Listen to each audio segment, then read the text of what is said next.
மச்சான் லைஃப்ல ஏதாவது பண்ணுண்டா. இப்படியே வந்து இருந்தா வேலைக்கே ஆகாது மச்சான். ஏதாவது குறிப்பா ஏதாவது பண்ணுண்டா.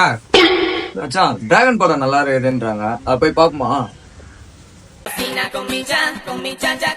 ஏய், எல்லாத்துக்கும் சந்தேகப்பட்டா எப்படி? அது என் கேர்ள் பெஸ்டி. முந்தானத்து கூட தான் நீ பாய் பெஸ்டியோட போயிருந்த. முந்தானே வேற ஒருத்தன் கூட போயிருந்த. ஏய், எல்லாத்துக்கும் சந்தேகப்பட்டிருந்தா பிரேக்கப் டி போடி பாடி. விடு மச்சான், டைம் வேற ஆகுது. போயிட்டு வாழகா பஜ்ஜி சாப்பிட்டு வருவோமா? சுட சுட போட்டுருப்பாங்க.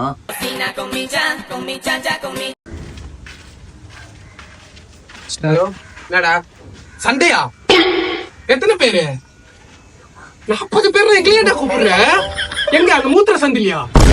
சரி சரி, நாங்க வரோம். இரு, வரோம் மச்சான். சண்டையா வாப்பலாம் மச்சான். எங்க அம்மா ப்ளூ பாலா பச்சை பாலான்னு தெரியல, வாங்கிட்டு வர சொன்னாங்க. நாங்க போய் கேட்டு வந்துட்டா. மச்சான், நேத்து ஒரு படம் பார்த்தேன்டா. அடிக்கிறான், 40 பில்டிங் போறான்டா. எப்படின்னே தெரியலடா. எப்பா அந்த படம் நீ பார்த்தே ஆகணும் மச்சான். பல்லானது பல்லானது பல்லானது